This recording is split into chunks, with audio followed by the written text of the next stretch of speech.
안녕하세요. 행복한 부자 엄마 행소맘입니다. 오늘도 저와 함께 신문을 읽으며 부자 발걸음 함께 걸어보아요. 긴축하는 국내의 기업들, 한미금융동맹 통화 스와프, 용산국제업무지구 개발, 해외 부동산 꺾임. 첫 번째 신문입니다.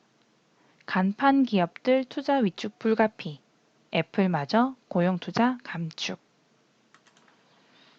국내 기업인 대우조선은 현재 금속노조의 파업 장기화로 많은 손실을 입고 있다고 합니다. 뿐만 아니라 러시아 우크라이나 전쟁, 인플레이션, 중국 경기 둔화로 메모리 반도체 재고가 쌓인 SK하이닉스는 충북 청주 공장 증설 계획을 보류했다고 해요.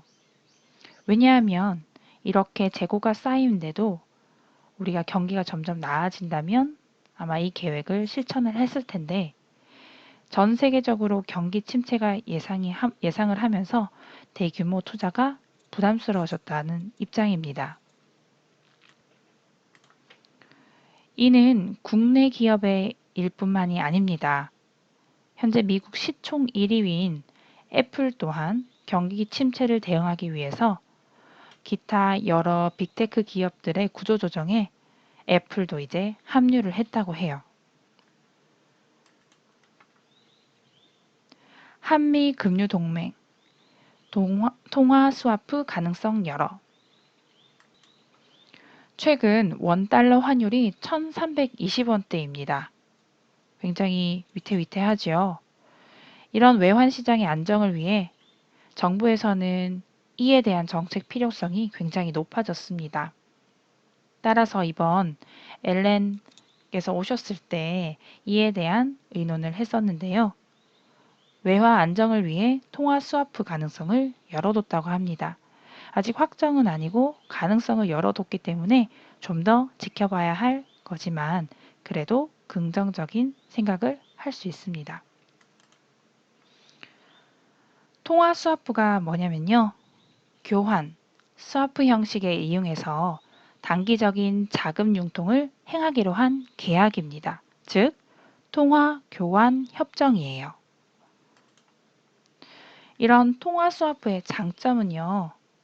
그 스와프 타국과 통화 스와프 계약을 맺어두면 그러니까 우리나라와 미국, 달러와 원 계약을 맺어두면 우리가 외화가 필요할 때 해당하는 한도 안에서 우리 돈, 자국 통화를 상대국 통화, 달러로 교환할 수 있다는 것입니다. 따라서 지나치게 많은 외화를 우리 외환 보유고에 묶어두지 않더라도 만약 IMF와 같이 유사시에 불을 끌 정도의 외화를 당장 구할 수 있게 되는 거지요. 그래서 이 통화 스와프에 대한 가능성을 연다는 것에 가장 훌륭하다고 또 긍정적이라고 생각한 이유입니다. 용산국제업무지구 개발 11년 만에 시동 건다.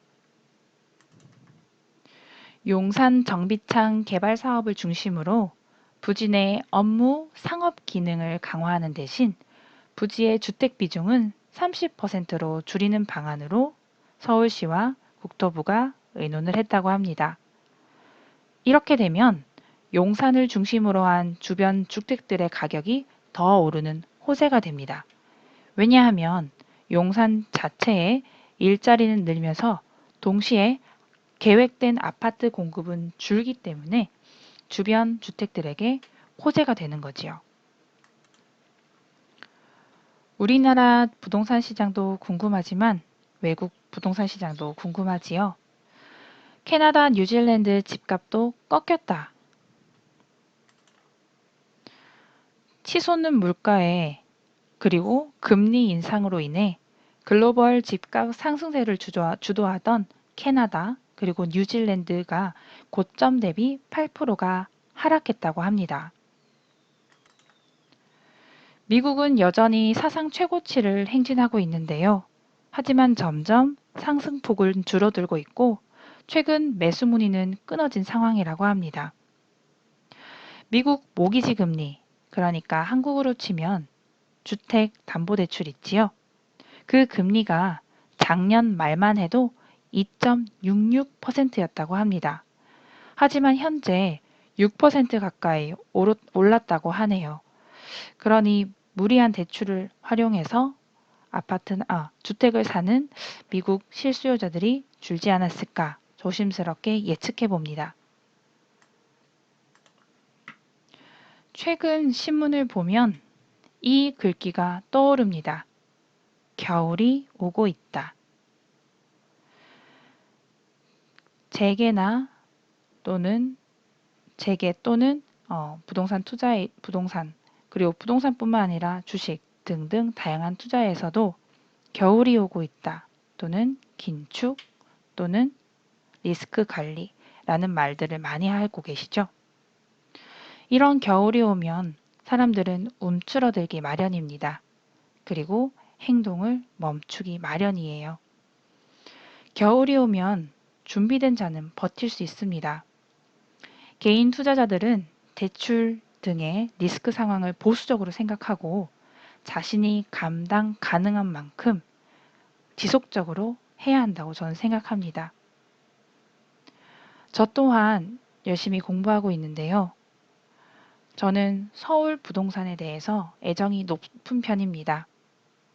지방 부동산도 굉장히 관심도 많지만 서울 부동산의 이런 주춤거리는 현상에 대해서 다른 곳으로 눈을 돌리는 동시에 서울 부동산에 대한 공부를 미리 하려고 합니다. 그리고 하나씩 하고 있고요. 여러분도 이런 겨울에 멈추고 겨울잠만 잘 게 아니라 여러분들의 나름의 가치관을 바탕으로 그리고 안정적인 투자를 지속하면서 계속 준비를 하고 그렇게 봄을 맞이했으면 좋겠습니다. 그럼 오늘의 신문 읽기 이상으로 마치겠습니다. 내일 또 만나요. 안녕.